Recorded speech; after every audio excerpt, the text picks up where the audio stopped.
Y vamos a cambiar de tema ahora porque los camioneros mantienen bloqueos parciales en algunas rutas del país y supermercados están anunciando posibles problemas de desabastecimiento para el fin de semana de mantenerse esta situación.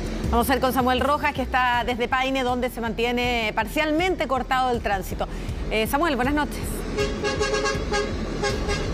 Buenas noches, Daniel, Maca, y pasamos a revisar de inmediato lo que pasa en la ruta 5 Sur, a la altura del kilómetro 42 en el sector de Paine, porque siguen movilizados los camioneros exigiendo principalmente que el gobierno pueda recibir a sus principales dirigentes. Hablamos de Cristian Sandoval, el dirigente principal de la Confederación de Transportistas Fuerza del Norte, y también Freddy Martínez de Los Ángeles. Sin embargo, el subsecretario Manuel Monsalve ha señalado que no va a recibir a ningún dirigente si es que están bloqueadas las rutas, y eso es lo que estamos pudiendo ver en esta ruta 5 Sur. Sin embargo, cabe destacar que los distintos camiones que se encuentran en este momento han sido estacionados en la berma, y estos conos que ustedes pueden ver en la ruta misma tienen que ver con la concesionaria. Ellos han decidido situar estos conos en este lugar para evitar posibles accidentes. Igualmente, el general Jan Camus, jefe de la zona Santiago Este, ha decidido constituirse en este lugar para controlar el orden público. Sin embargo, él ha señalado que no van a actuar si es que no hay una querella por parte del gobierno. El gobierno sí ha presentado 27 querellas, 13 ya están en curso,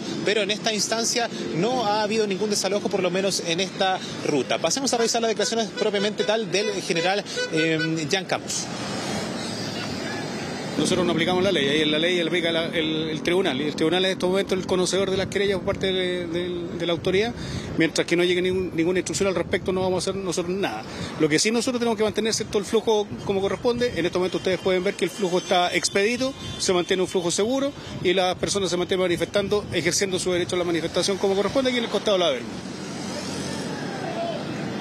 Bueno, y el gobierno con quien sí se va a reunir el día de mañana va a ser con la Asociación de Supermercados de Chile y también con la Sociedad Nacional de Agricultura. Esto porque ya se están viendo algunas muestras de desabastecimiento, por ejemplo, en Montepatria. La situación acá es controlada, no hay mayores desmanes por parte de los camioneros, pero sin embargo, igualmente la Ruta 5 Sur está funcionando solamente con una pista disponible hacia el norte y hacia el sur. Daniel, Maca. Claro, y vemos los camiones estacionados en la berma, pero eso de todas maneras significa que hay una pista que queda inutilizada. Por razones de seguridad no pueden utilizarse igual las dos pistas, lo que significa ahí molestias, retraso y los consiguientes problemas de abastecimiento, principalmente porque lo que se ve circulando son automóviles, camiones no están circulando por lo que podemos ver y por lo que ellos mismos han también reclamado, que no pueden hacerlo porque son agredidos. Vamos a quedarnos ahí, Samuel, muy atentos a cómo se desarrolla también la negociación con el gobierno. Cualquier novedad nos avisas. Buenas noches. Gracias, Samuel. Buenas noches, y nosotros los dejamos con un adelanto de lo que viene luego en Chilevisión Noticias. Esta noche, en Reportaje a Fondo. Espero y estén preparados para una masacre escolar para el día lunes. No existe en este minuto un protocolo que diga cómo actuar frente a una amenaza certera. Esta noche, en Reportaje a Fondo. Presentando Chilevisión Noticias. Sigue en México el presidente Gabriel Boric, pero está preocupado de lo que ocurre en nuestro país y hoy criticó duramente el paro de los camioneros, asegurando que no tiene fundamento, y afirmó que desconocieron un acuerdo con el gobierno. El presidente defendió, según dijo, la aplicación de toda la fuerza de la ley en el caso del paro y especialmente de los bloqueos de carreteras. El ambiente este jueves en la escuela primaria Maestra Gabriela Mistral en Ciudad de México. Banderas chilenas, danzas y versos. A 100 años de la llegada de la poetisa a tierras aztecas. La misma que 2 décadas después conquistaría el Premio Nobel de Literatura. Una visita oficial y de trabajo donde el mandatario chileno concretó su encuentro con el presidente Andrés Manuel López Obrador y que marcó el debut de la nueva embajadora en México, Beatriz Sánchez, la exconvencional constituyente, cuya nominación desató críticas desde la oposición. Mira, yo creo que la convención ya terminó. Yo estuve ahí, hicimos el mayor esfuerzo posible, pero finalmente era la gente la que decidía. Yo tengo 52 años lo digo con harto orgullo, y creo que he hecho hartas cosas en la vida, y la verdad es que yo entiendo que los distintos nombramientos en estas materias pueden existir. Pero en medio de sus actividades en México, el presidente Gabriel Boric abordó este jueves el paro de los camioneros en Chile y la decisión de su gobierno de presentar querellas por ley de seguridad del Estado. No hay ningún fundamento para que el paro continúe. Menos lo hay para quienes estuvieron horas conversando con nosotros, llegaron a acuerdo y hoy día lo desconocen y insisten en la paralización afectando la vida de miles de compatriotas. Yo en esto quiero ser muy claro, no vamos a permitir que se bloqueen las rutas de movilidad de los chilenos y chilenas de nuestra patria. Por lo tanto, vamos a aplicar toda la fuerza de la ley. Y con su visita por la tarde al Senado de este país, una instancia que incluyó el despliegue de este lienzo en plena sala, culminó la gira del presidente Gabriel Boric desde Ciudad de México. Fue el trabajo para Chilevisión Noticias de Juan Carlos Gómez y Antonio Ruiz.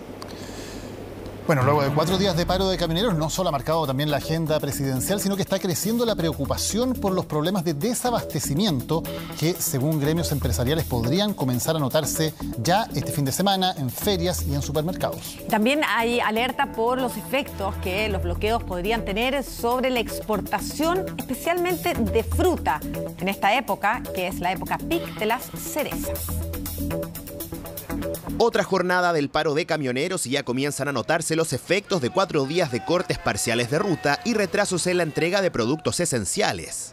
En la región de Coquimbo, las autoridades de Montepatria confirmaron que presentarán un recurso de protección en contra de quienes han dificultado el ingreso de los camiones con combustible, afectando, por ejemplo, a los agricultores. Entonces nosotros no tenemos ahora combustible para regar nuestro producto, porque nosotros regamos con motores bencineros. Y en este momento no tengo nada de combustible. Hoy día fue el último 3 litros que tenía, que fue lo que regué. Dijeron que no los podían vender combustible a nosotros por bidones, y ese es el problema que tenemos, que con un día que nos reguemos se nos cae la siembra. En la quinta región hay preocupación en el rubro de los exportadores de fruta. La razón apunta principalmente a que el acceso a la zona de apoyo logístico en el puerto de Valparaíso se encuentra bloqueado para el tránsito de las frutas, que en su mayoría son cerezas que tienen como destino China. Nos ponen un pie donde la fruta paga las consecuencias de un problema que no hemos propiciado. Instamos al gobierno y a los transportistas a sentarse a la mesa y ponerse de acuerdo en soluciones definitivas y que vengan en beneficio del país. Diálogo que por ahora se ha traducido en un tira y afloja entre los dirigentes y el Ejecutivo. Durante la mañana de este jueves, nuevamente se registraron cortes parciales de ruta y manifestaciones en la Ruta 5 a la altura de Quilicura y Paine. Esto luego de que el gobierno decidiera invocar la Ley de Seguridad del Estado, presentando 27 querellas en contra de camioneros. No nos ha entregado ninguna solución concreta en relación al alza sostenida del diésel, ni tampoco al aumento de la delincuencia y los ataques constantes a los transportistas en las rutas de Chile.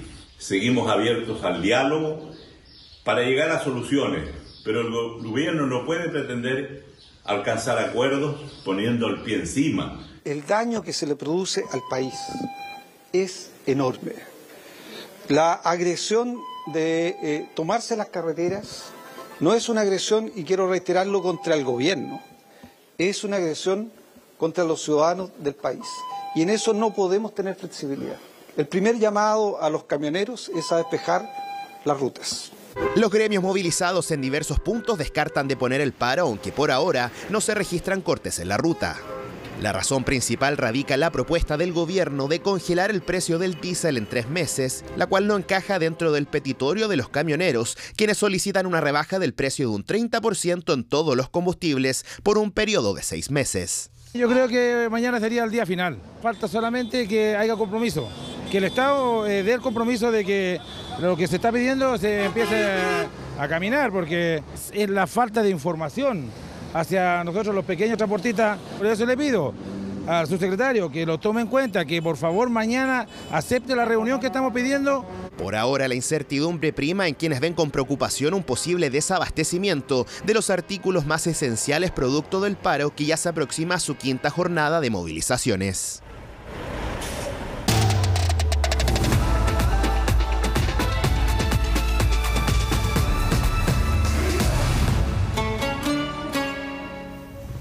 Hoy las calles de Doha se tiñeron con el que quizás es el más tradicional de los colores o de las combinaciones de colores del Mundial, el verde amarelo, que caracteriza a la hinchada de Brasil. Claro, esa fue toda la fiesta que armaron los brasileños en el día de hoy. Pero esas mismas calles también vivieron un ambiente bien distinto la noche anterior. Hubo peleas en medio de la tensión entre las hinchadas de Argentina y México, que se van a enfrentar el sábado en un partido que es tremendamente decisivo. Este es el cara y sello de las hinchadas en Qatar, en la nota de Carlos Greich.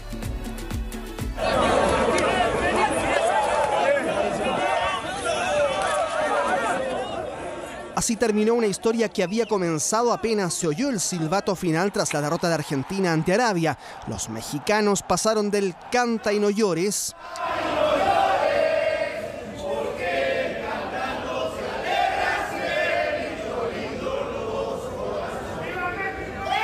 a los insultos cruzados. Un grupo de mexicanos cantaba burlón que en las Malvinas se habla inglés. ¡En las Malvinas se habla inglés! Y así reaccionó un hincha trasandino. Esa, te permito todas, esa no. Y en Doha este jueves se vivió el episodio más tenso en las calles desde el inicio del Mundial. Algunos se acordaron de las eliminaciones de México a manos de Argentina en los Mundiales de Alemania 2006, Sudáfrica 2010, y todo se salió de control. Incluso algunos turistas intervinieron para calmar los ánimos.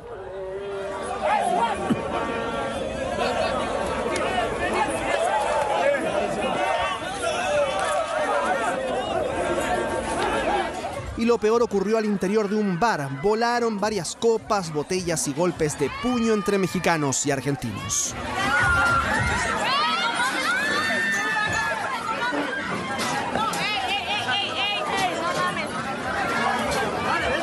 Mientras otros hinchas más tranquilos ya esperan el partido y ganar donde se debe, en la cancha. Tiene que reaccionar, tenemos fe que el sábado va a reaccionar y ganamos, sí o sí. El sábado hay que ganar a México, cueste lo que cueste. Llegamos al 18, jugamos el partido del 18. ¿En serio? Sí. Ah, la fe que te tenés. Olvídate, clasificamos y llegamos.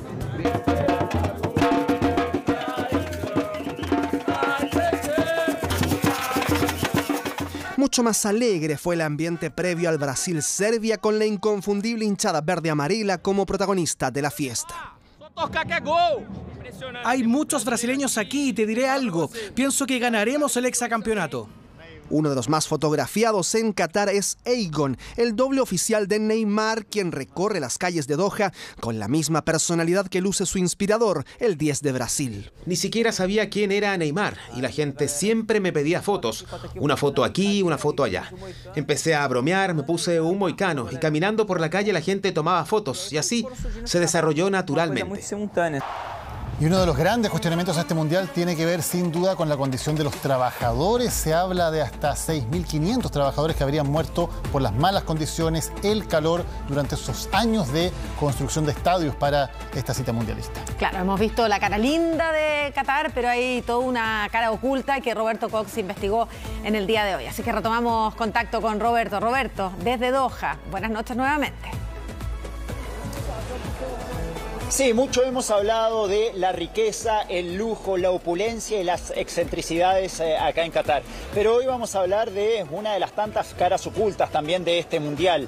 Tiene que ver con la precariedad laboral de varios de sus trabajadores, muchos de ellos vinculados a la construcción, inmigrantes que provienen de países como India, Nepal, Pakistán o incluso Kenia, desde África. Les quiero dar solamente un dato para contextualizar. Un país rico como Suiza tiene un Producto Interno Bruto per cápita de $93.000 al año. Un país como el nuestro, Chile, un PIB per cápita de $16.500 al año. Bueno, el PIB per cápita de Qatar asciende a nada más y nada menos que poquito más de $60.000 al año.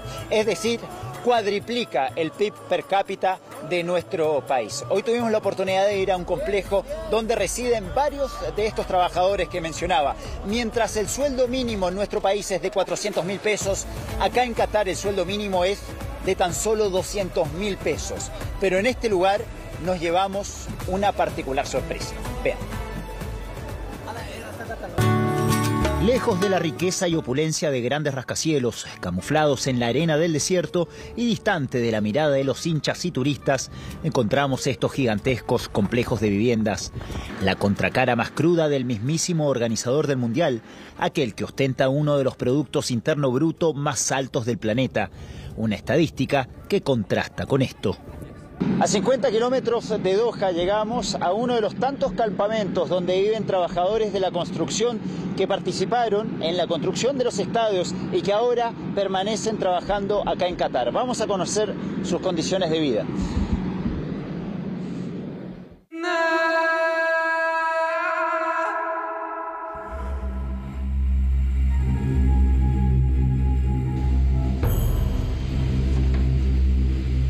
This is your room? Yes. Yes? Which one is your bed? My bed is this one. Okay, show us your bed, please. This is my bed. Okay.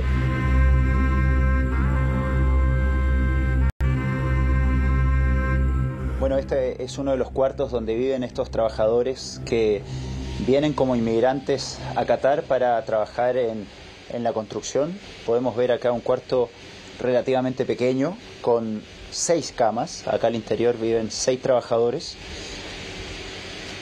en estos camarotes. How are you, my friend? Yes. Where are you from? Nepal. Nepal. Do you speak English? Yeah. Yes. How many time ago did you arrive here to Qatar? 5 years. 5 years ago. Yeah. Yes. And you always doing the same job? I am job this cleaning. Cleaning? Yeah, camp cleaning. Okay. Do you like to live in Qatar? Yeah, I like, very like. Yes. Better than Nepal? Yeah, better than Nepal. And how much is your salary here in 2,000. 80.000 pesos chilenos al mes, unos 2.500 pesos por día, más el alojamiento en estas precarias residencias. En la última década, Qatar tuvo un explosivo aumento en el rubro de la construcción. Con el Mundial a la vista, no solo tuvieron que construir y refaccionar los 9 estadios del torneo, también hubo que avanzar en las obras de carreteras, líneas de metro y hoteles, entre otras. Do you like to live in Qatar? Yes, I like. Yes. I am like the Qatar because this is my very good country. What is your salary per month? My salary is per month coming 2,500, 3,000 like this. Where is your family? My family is Nepal. Is in Nepal. Yes, okay. now. Only men lives here? Yes. Only men? Yes. Okay, and where are the women? Not here. There is no woman? No woman. Las muertes ocurridas durante la construcción de los estadios ha sido uno de los temas más controversiales desde que Qatar comenzó a organizar el Mundial. Mano de obra proveniente en su mayoría de países como India, Nepal o Bangladesh. Según Amnistía Internacional, 15.000 personas fallecieron en el país desde que se iniciaron las obras en 2011. Distintas investigaciones de la prensa internacional sitúan los muertos en 6.000, mientras que la FIFA y el comité organizador afirman que solo 3 personas perdieron la vida en relación directa con su labor en la construcción de estadios de la Copa Mundial. Cae el sol en Qatar y estos trabajadores aprovechan su tiempo libre para jugar una pichanga. Lo hacen entre medio de las piedras, muy lejos de la riqueza y la abundancia que nos muestra la cara más amable de este Mundial de Qatar. Ali, do you like football, yes? Yeah, I do like football so much. Yes. Yeah. Will you go to the World Cup match here? I wish I could go because the ticket is a problem because the ticket was very expensive. The prices was so high, so I couldn't manage to get any ticket. The yeah. tickets. Yeah. How much is the ticket? Other tickets? The ticket is from around 200 Qatar Riyal. Qatar, yes. Yeah, from 200 Qatar Riyal. So it was not enough for me because I have some money problems from home. So it's very hard for me to get that ticket. Could we know how much is your salary here in Qatar? My salary, it depends on the hours you're working. In my company, if you are working 8 hours, you get 1,500 Riyal. Ali llegó a Kenia hace 4 años. Después del trabajo, uno de los pocos pasatiempos disponibles son estas improvisadas pichangas, muy lejos del glamour y la pomposidad de los lujosos estadios, la cara oculta de un país que por estos lados prefieren ocultar. Entre 80 a 100.000 pesos chilenos es lo que ganan estos trabajadores que ustedes veían en la nota, trabajando en muy precarias condiciones, hacinados en pequeños dormitorios e incluso regresando a sus países de origen una vez cada 2 o 4 años. Todo esto contrasta con el lujo y la opulencia que hemos visto acá en Qatar. Maca, Daniel, sigan ustedes en Santiago. Muchas gracias, Roberto. Importante tenerlo presente porque a veces con toda la fiesta del fútbol y lo que significa un mundial se nos olvida lo que hay detrás de un país que ha sido muy criticado también por esta cara oculta. Claro, por varios aspectos. Por el trato a los trabajadores inmigrantes, trato de semi-esclavitud, se ha dicho incluso para ellos, por la condición de las mujeres y de las minorías sexuales y además la falta en general de derechos humanos en ese país. Vamos a seguir con el mundial más adelante, viene Aldo Chapacase, pero continuamos con otras noticias para contarles de un reportaje de CIPER que dio a conocer que algunos diputados estarían incurriendo en un mal uso de los gastos de benzina que se les asigna para su labor parlamentaria. Claro, vales que son para que los usen exclusivamente ellos en su labor parlamentaria, pero esta investigación muestra que familiares de los parlamentarios están haciendo uso de estas tarjetas para cargar combustible en numerosas oportunidades y muy lejos de donde se encuentran los parlamentarios que deberían utilizarla. Sin duda, el precio de las bencinas ha golpeado el bolsillo de las familias. Por eso ha generado tanta polémica una investigación que reveló que familiares de diputados habrían llenado el estanque con esta tarjeta. Un reportaje de CIPER dio a conocer que algunos parlamentarios estarían dando un mal uso a esta tarjeta, la que estarían siendo utilizadas por parientes de diputados para cargar combustible. Así fue como detectamos, por ejemplo, que el diputado Cristóbal Urruticoechea del Partido Republicano, su cónyuge, cargó al menos 38 veces el auto que se supone que es de su propiedad, ¿no?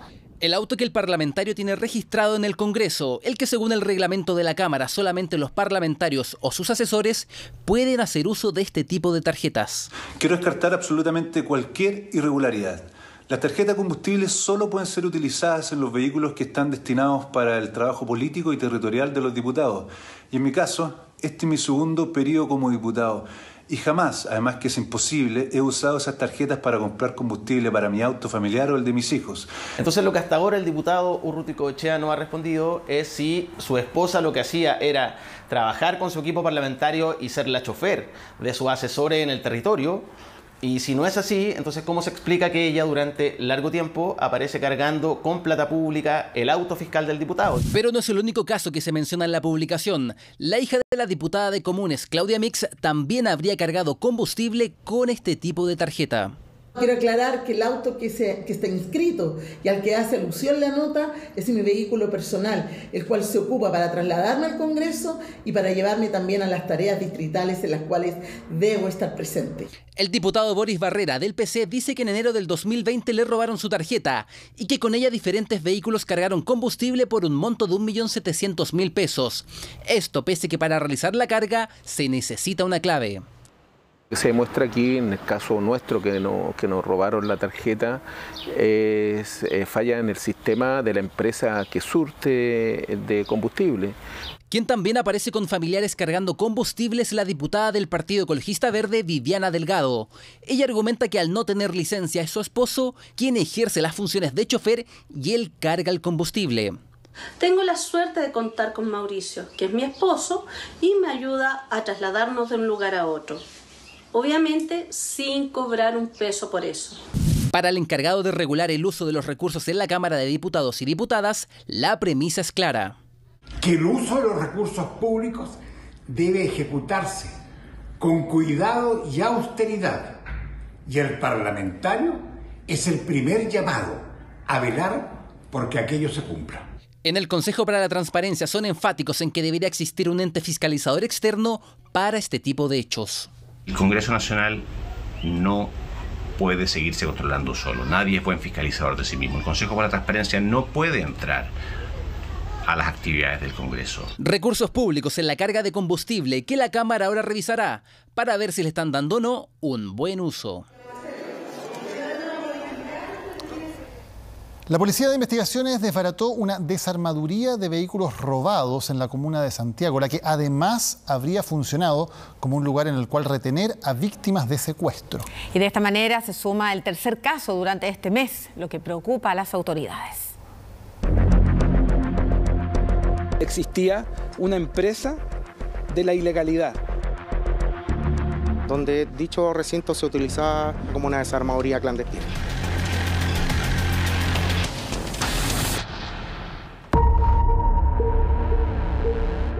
en calle Carmen, en la comuna de Santiago, habían vehículos robados, como también diferentes piezas de estos, que anoche fueron encontrados tras una orden de entrada y registro que efectuó la PDI. Al ingreso se logró ubicar en la parte posterior un taller clandestino, el cual hacía uso y acopio de vehículos con encargo por robo. La investigación permitió que una víctima de robo pudiera saber el paradero de su vehículo en menos de 24 horas, ahí, en dicha desarmaduría ilegal.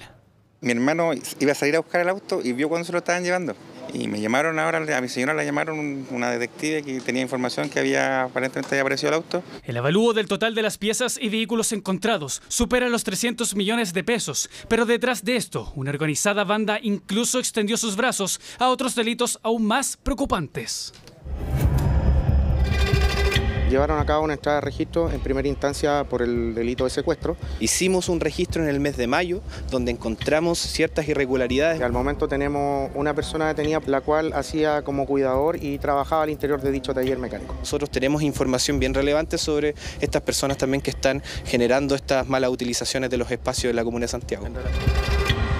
No se descarta que existan más lugares así. Por esa razón, durante esta mañana, las autoridades llegaron hasta esta desarmaduría, donde retenían a víctimas secuestradas. Se logró la detención de un ciudadano extranjero en condición migratoria irregular por su responsabilidad en el delito de porte ilegal de armas y además de su vinculación en distintos casos de secuestro. Y se logró establecer también una participación activa como custodio en el cautiverio de las víctimas de secuestro, que son alrededor de 5 casos ocurridos entre septiembre y octubre de este año. Si recordamos, solo en noviembre ya se han reportado otros casos similares. Y hay una organización que está desarticulada.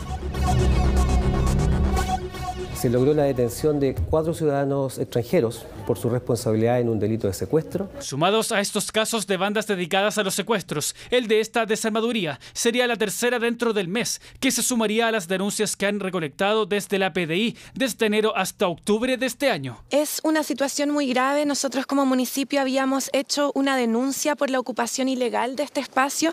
Lo que vemos acá es además una señal muy fuerte que estamos enviando como Estado para desarticular a todos quienes crean que se pueden organizar para delinquir. 2 personas quedaron en prisión preventiva tras ser formalizadas esta jornada por los delitos de asociación ilícita dedicados a cometer secuestros extorsivos e incluso secuestros con homicidio. Ayer conocimos un video y lo compartimos con ustedes donde se veía como un médico golpeaba a un paciente que estaba esperando ser atendido y conocimos la versión de la familia del paciente. Claro, ahora tenemos la versión de la familia del médico. Según ellos, el doctor habría respondido a una agresión previa. Indignación han causado estas imágenes donde se ve cómo un doctor va por la espalda y golpea a un paciente en un centro médico de Talcahuano. Lo empezó a patear de una manera y combo en la cabeza, pero hasta decir basta y yo no hallaba qué hacer para defenderlo, pesqué mi mochila y lo agarré a mochilazo. Según la familia del paciente, este habría cuestionado al doctor por el retraso en su atención, lo cual habría provocado una discusión verbal entre ambos. Este jueves conocimos la versión del doctor involucrado en esta pelea a través de su padre, quien dice que las cosas sucedieron de manera diferente. Mi hijo, estando en su boca, fue insultado, agredido físicamente por el paciente por la demora en su atención. Mi hijo le dio la explicación del caso, que la demora se obedecía a que en ese minuto él no contaba con los asistentes. Pero según la familia del agredido, la respuesta del doctor ante el reclamo por la demora de la atención fue esta. Y salió el señor y le dijo, bueno, le dijo, si querís te vas y no te atiendo, te atendí otro día, le dijo que hiciera lo que quisiera. Según el paciente, lo último que le dijo al doctor antes de ser agredido fue que no estaba capacitado para atender público. Según el papá del médico, la versión de lo que ocurrió previo a la agresión que se ve en este video es totalmente distinta. Este paciente, ¿qué es lo que hizo? Lo sigue increpando, le pega un pechazo, ¿cierto? Y le tira un combo. Posteriormente a eso, ¿cierto? Mi hijo sale a dejar los bonos hacia afuera.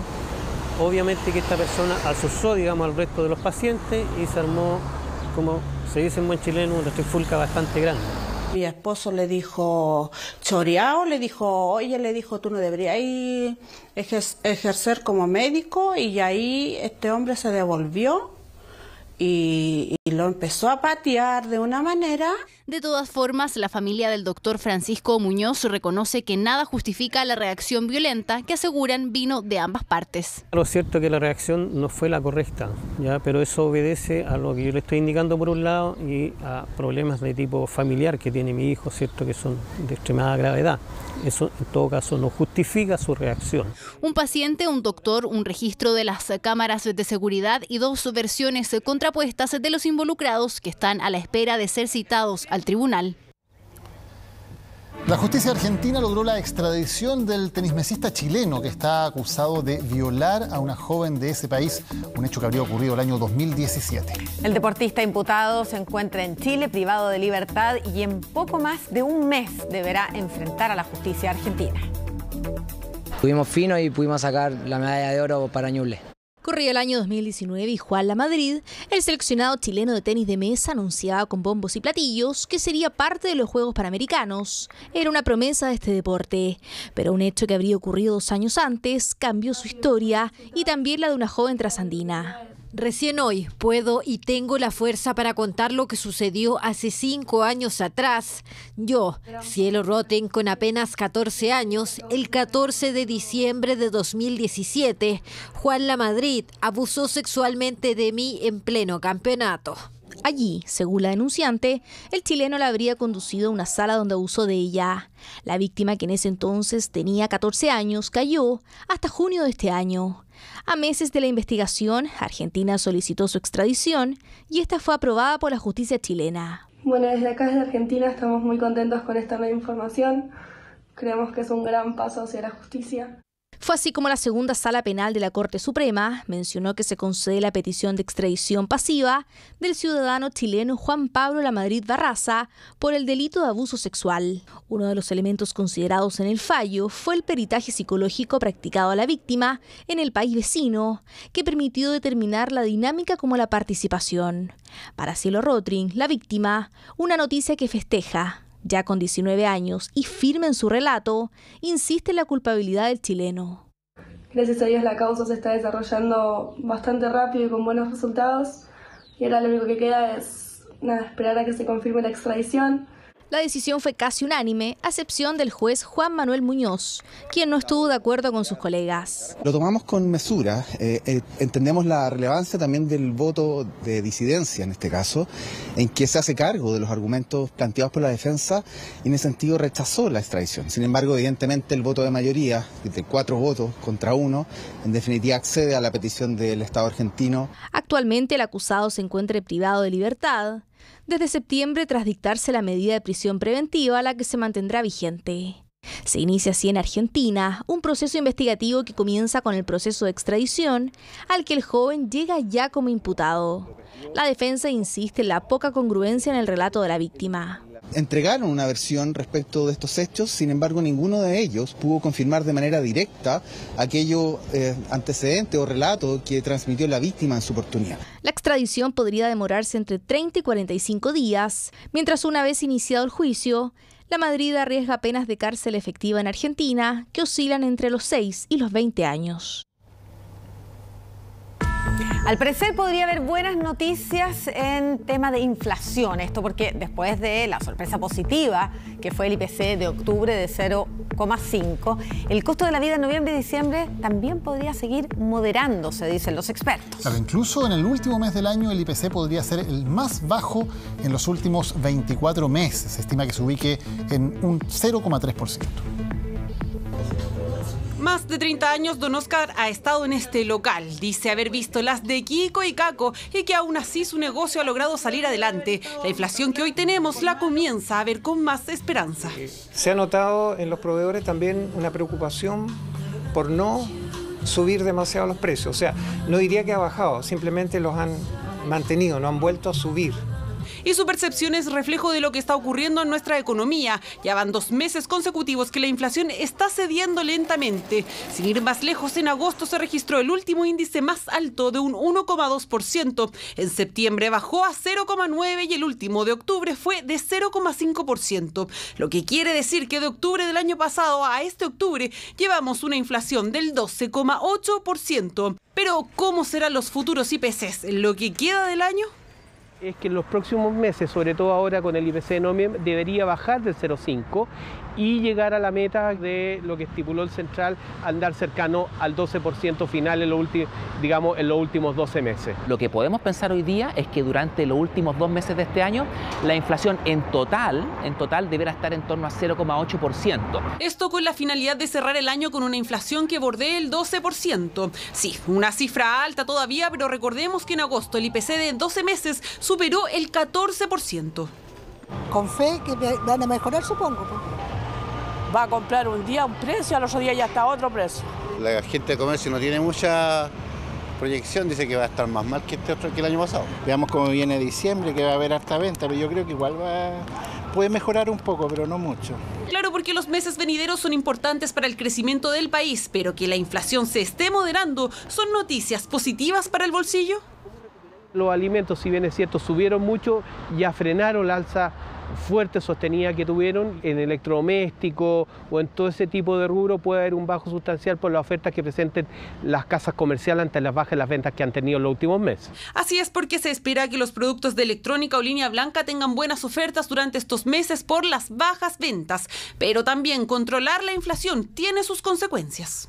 Vamos a tener que vivir con un par de puntos más de desempleo porque la economía se enfrió o se está enfriando fuertemente, pero eso trae como consecuencia posterior que la inflación va a retroceder.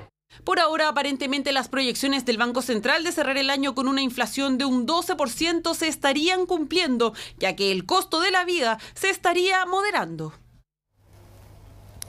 Los funcionarios del Hospital Padre Hurtado en la comuna de San Ramón denuncian que viven con miedo. Esto debido a las continuas balaceras que ocurren en ese sector. Y eso a pesar de que tienen un muro antibalas, pero no se sienten seguros. Lo mismo ocurre con los pacientes y con los locatarios cercanos al recinto médico. Este martes se registró otra balacera.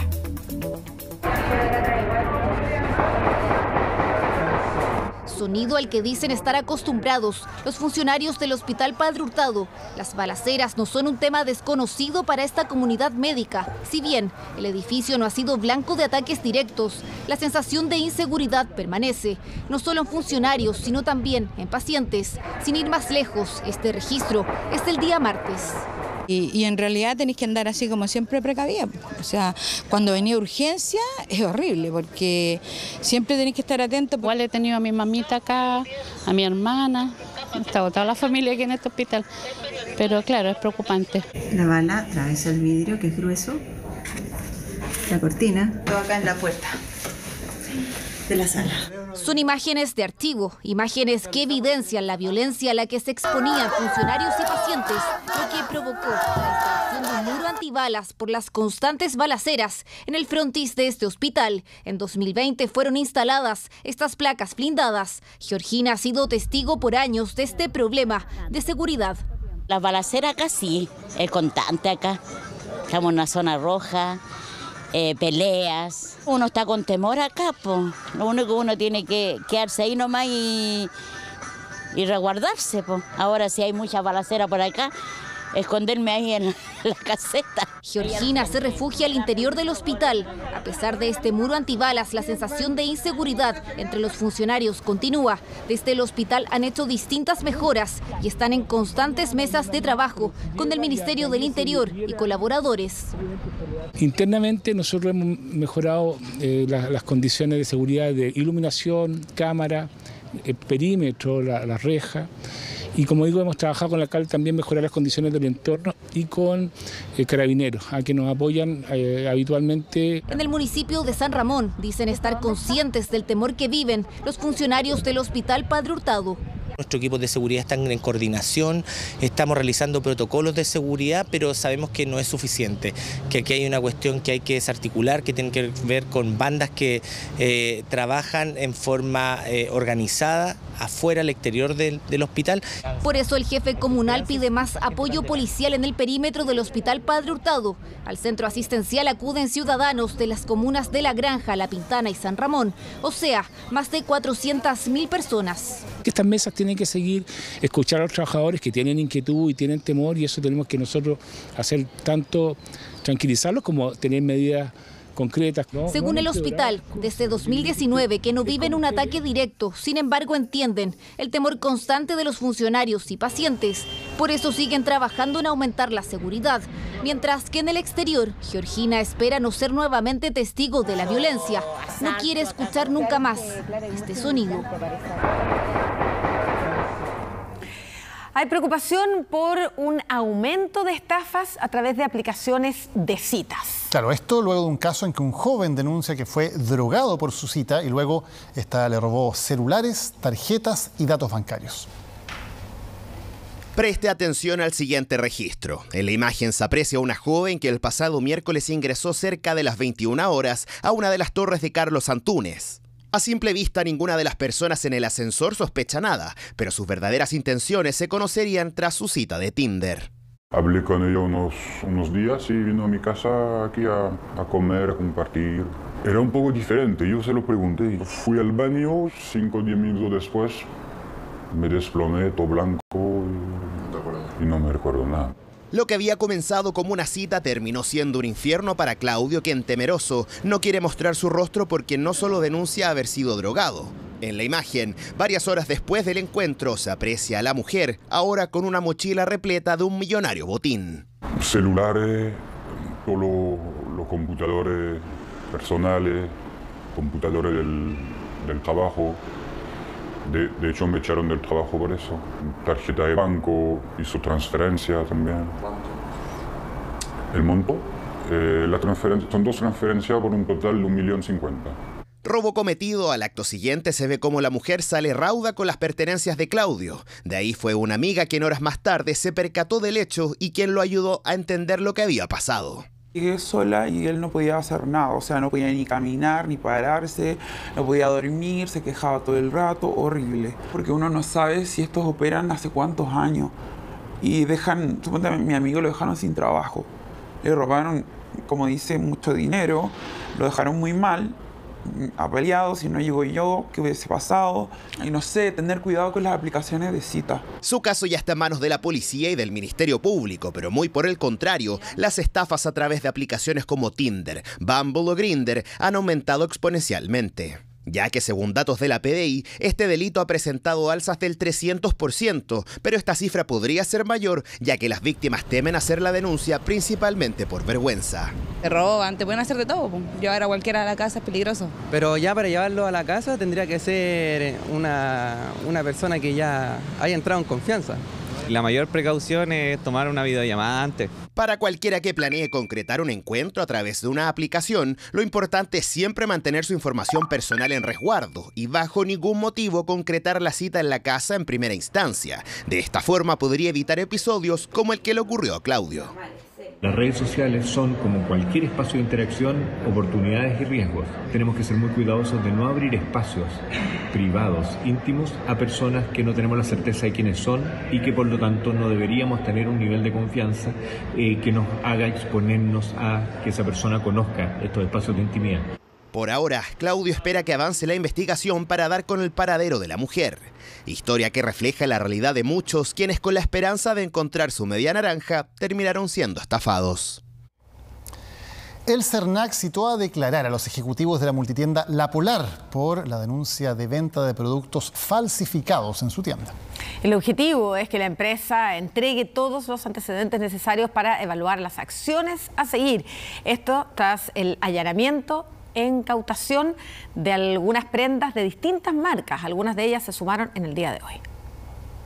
El CERNAC ya comenzó una investigación a raíz de un allanamiento realizado por la Sección de Investigación Policial de Carabineros a la tienda La Polar por la comercialización de productos falsos. Hoy estamos citando a declarar a los representantes legales de La Polar para que concurran a las dependencias del CERNAC en los próximos días a fin de que nos den detalles respecto de todo lo que ha surgido. El CERNAC evalúa las acciones a seguir respecto a la vulneración de derechos de los consumidores. Primeramente, los derechos que se afectan de los consumidores en un caso como este son fundamentalmente el de recibir información veraz y oportuna. Se afecta también el derecho a publicidad engañosa, en este caso falsa o engañosa, y también al no respeto a las condiciones contratadas. Además, en este caso también se está afectando la libre competencia. Es otro hecho que también va a tener que investigar la Fiscalía Nacional Económica. Además, el Servicio Nacional del Consumidor citó a los representantes legales en Chile de otras 2 reconocidas marcas de ropa deportiva.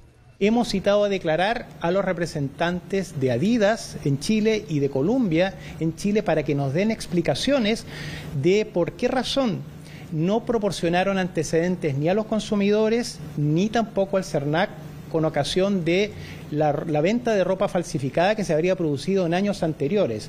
Esto mientras La Polar señaló lo siguiente. Consumidores necesitan tener seguridad y certeza de que los productos que adquieren son originales, tanto en La Polar como en cualquier otro establecimiento en Chile.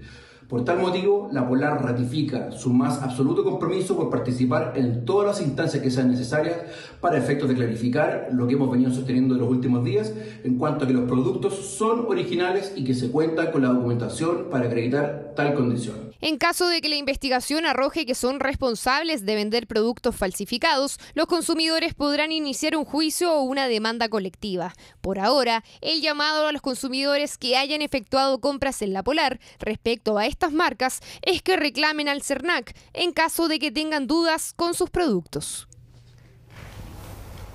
Bueno, lo que muchos se preguntan es cómo saber si una prenda es original o es falsa, porque si en una tienda establecida uno le venden un producto de marca, uno cree que eso es original.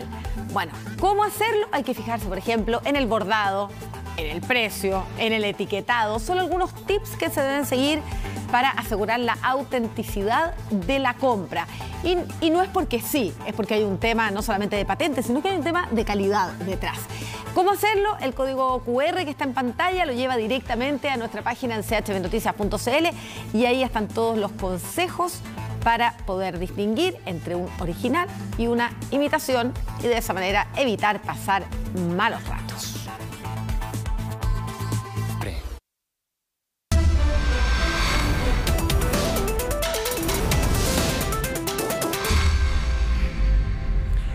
Un joven de 21 años que tenía 2 armas en su domicilio amenazó con protagonizar una balacera en un colegio y con eso atemorizó a toda la comunidad educativa. Lamentablemente no es el único caso, estos se han repetido durante el último año. ¿Cuál es el perfil de quienes realizan estas amenazas y cuáles son sus motivaciones? Lo revisamos en el reportaje de Patricio Angulo.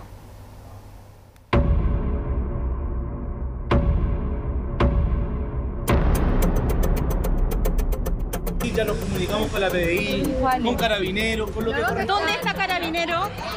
Llegaron la pila de apoderados acá a retirar a sus niños porque uno piensa lo peor, po. No se sabe si viene así como contra el colegio o contra algún alumno, no sé. A través de la plataforma de Instagram realizó una amenaza de tiroteo a una comunidad escolar. Este sujeto era blanco ya anteriormente, situaciones justamente por el mismo tipo de ilícito de tráfico de drogas. Espero y estén preparados para una masacre escolar para el día lunes. Podría ser por imitación de lo que ocurre en Estados Unidos con las masacres estudiantiles que uno ve cada cierto tiempo. No existe en este minuto un protocolo que diga cómo actuar frente a una amenaza certera.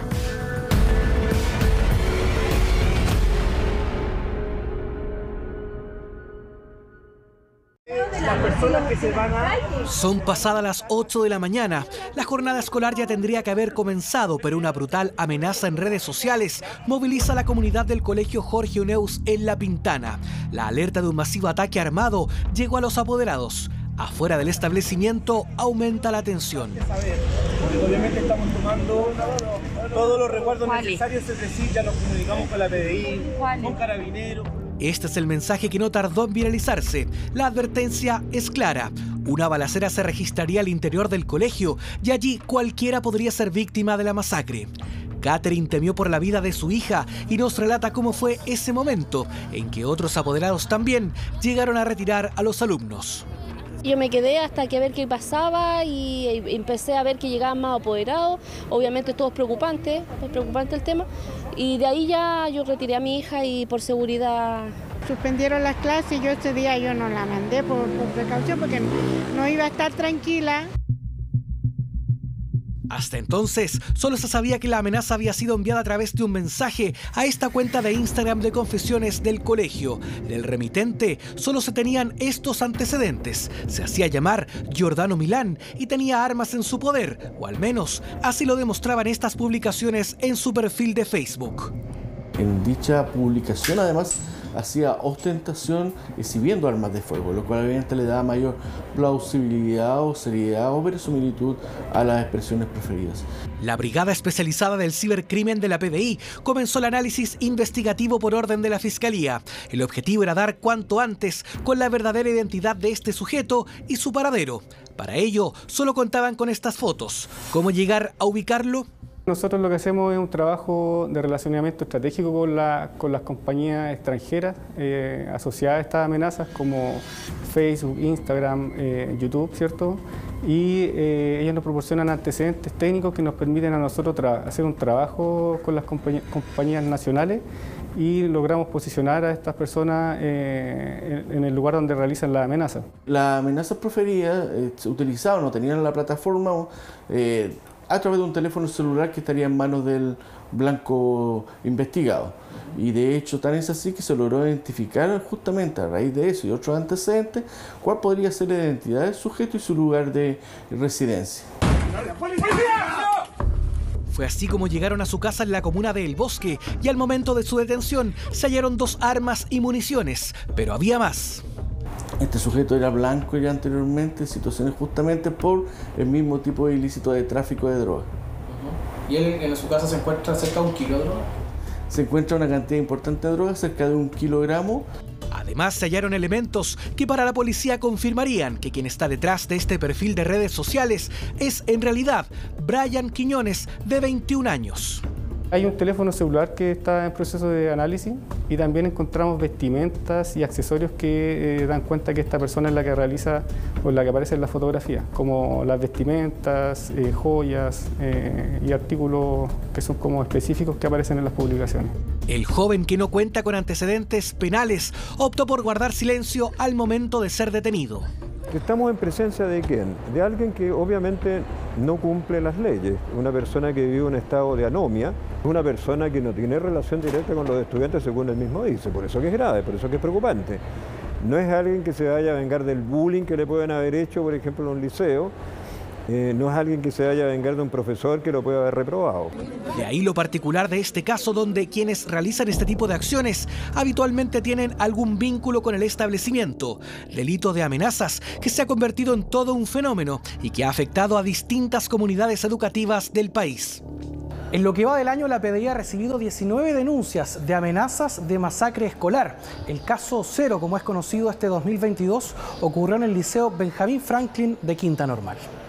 Espero y estén preparados para una masacre escolar para el día lunes, 4 de abril de 2022. Se me pararon los pelos, me puse muy nerviosa y así como no sabía qué hacer en el momento. Grave y hasta entonces inédita amenaza que puso en alerta a las autoridades y obligó al colegio a tomar medidas. La coordinadora técnica del liceo recuerda lo ocurrido aquella jornada. Se suspenden las clases porque, es decir, es una amenaza de muerte. Uno podría decir es una broma, pero en un establecimiento donde existen casi 1000 personas, no podemos tomar eso como una posibilidad, teníamos que resguardar. Al día siguiente, la alerta movilizó a esta comunidad escolar de Valdivia, donde una amenaza similar generó pánico. Los casos se replicaron rápidamente en otros establecimientos del país. El perfil de los autores de estos hechos van entre los 10 y los 21 años de edad, todos, en su gran mayoría, alumnos de los mismos establecimientos educacionales. Así pasó en Valdivia y en Quinta Normal. En ambos episodios quienes realizaron las amenazas eran estudiantes del mismo colegio. El temor generó incluso que en el caso del Liceo Benjamín Franklin, las familias retiraran a sus hijos. Evidentemente que tuvo un impacto en la matrícula inicial, hubo solicitud de cambiarse a otro establecimiento, los apoderados vinieron, creo que fueron alrededor de entre 40 y 50 estudiantes que pidieron el cambio. Esos estudiantes, no todos, pero sí un porcentaje importante, vuelve.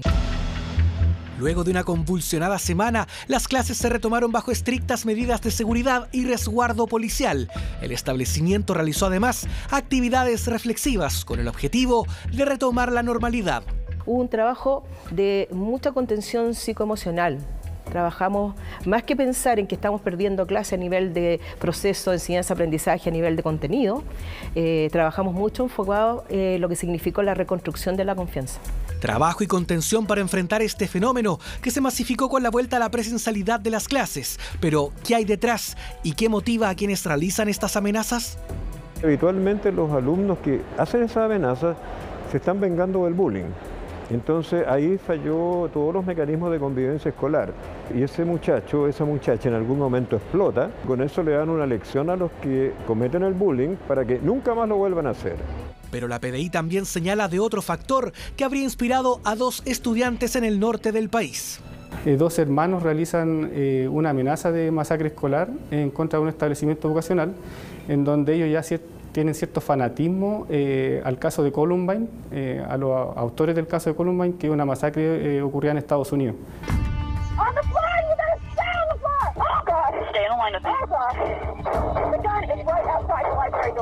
Tiroteo escolar que causó impacto mundial en 1999, en el que murieron 12 alumnos y un profesor, y donde los atacantes se quitaron la vida posteriormente.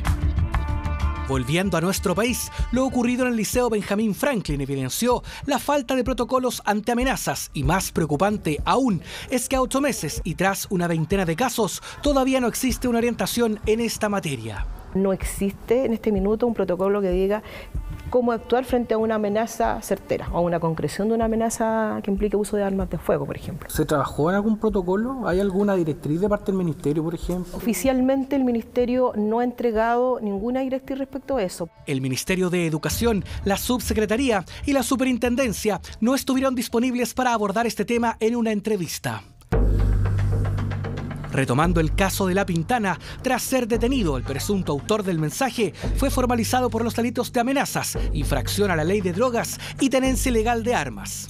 Se está trabajando en una teoría respecto de por qué este sujeto habría efectuado esta amenaza a través de redes sociales, ya sea obviamente en una situación de venganza personal u otro tipo de interés, pero eso ya que obviamente forma parte dentro del curso de la investigación.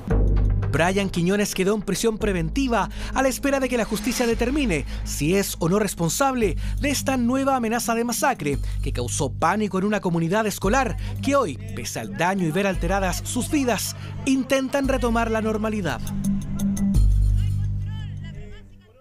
Vocé, la serie, nuevo episodio cada jueves en Paramount Plus. Y Yo Soy, ahora de domingo a miércoles. Están presentando Chilevisión Noticias. Luego de conocerse los registros del asalto al Mall Quilín, una de las víctimas que fueron intimidadas entregó su testimonio. Denuncia que no hubo ningún protocolo de contención para los clientes afectados. Es más, dice que uno de los guardias lo insultó después de los hechos.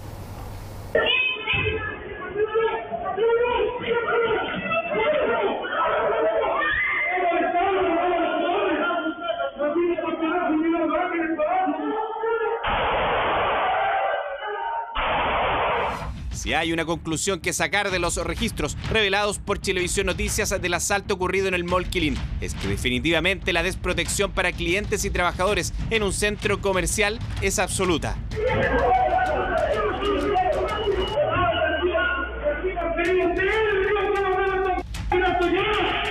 El botín fueron cientos de celulares de 2 tiendas de telefonía. Para eso, quienes estaban en un café tuvieron que permanecer bajo las mesas. Un padre en la entrada del mall tuvo que abrazar a su pequeño hijo y quienes a esa hora estaban comprando en las dos tiendas blancos del ataque. Corrieron para buscar cómo y dónde resguardarse. Contado con cámaras de alta definición y audio el episodio. Ahora lo vemos en testimonio de quien lo vivió directamente. Estoy ya dentro de PET unos 15 minutos, voy saliendo y lo único que escucho gritos. Y bueno, veo gente correr, personas llorar, todos cuidando a los niños, todos abrazando a los niños, disparos al aire que lanzaron los jóvenes al momento de salir arrancando, que eran de 5 o 6 personas. Patricio permaneció durante el asalto al interior de una tienda de mascotas, que justo está al lado de una de las sucursales de telefonía. Asegura que encerrarse bloqueando una mampara fue la decisión de los trabajadores, que también allí estaban. Tal como lo captan las cámaras, ningún guardia en ese momento estaba cerca para darles, dice, alguna indicación. Se entiende, afirma por lo crítico y sorpresivo del hecho. Pero el problema fue luego, cuando los ladrones huyeron.